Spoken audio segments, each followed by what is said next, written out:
राम राम। एक साहूकार था, उसके बच्चा नहीं था। एक दिन सवेरे वो बाहर गया, देखा एक किसान खेत में दाना डालने जा रहा था।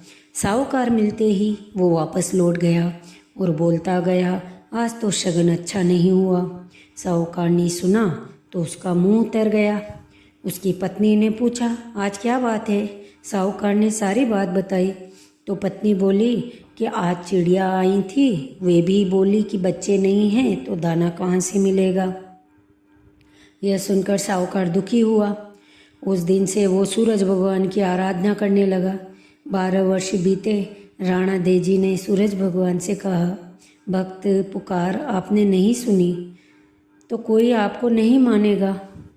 तो भगवान को दया आई और प्रकट हुए। बोले, साहूकार तेरे नसीब में बच्चा नहीं है, पर मेरे आशीर्वाद से तुझे एक कन्या होगी। वो हंसेगी तो हीरे मोती बिखरेंगे।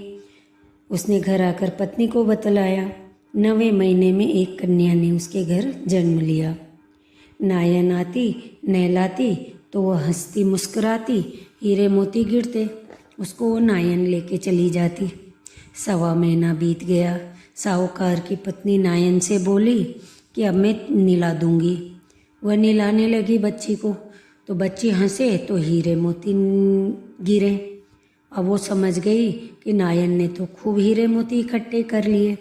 लड़की जब बड़ी हुई तो माँ बाप ने सोचा कि घर में तो बहुत धन है, घर जमाई रख ले। एक गरीब लड़का ढूंढा, उसके साथ लड़की का ब्याह कर दिया। माँ दिन उगते ही बेटी को उठाने जाती और उसका मुंह देखती तो लड़की हंसती और वो हीरे मोती निकलते तो वो ले आती।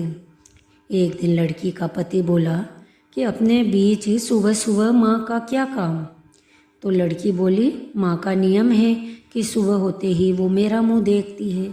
दूसरे दिन वो सुबह उठा और उसका मुंह देखा तो उसके मुंह से हीरे मोती बिखरे।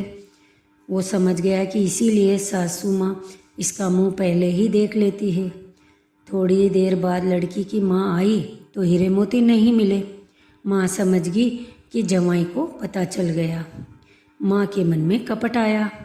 उसने एक आदमी को जमाई की जान से ख़त्म करने के लिए भेजा।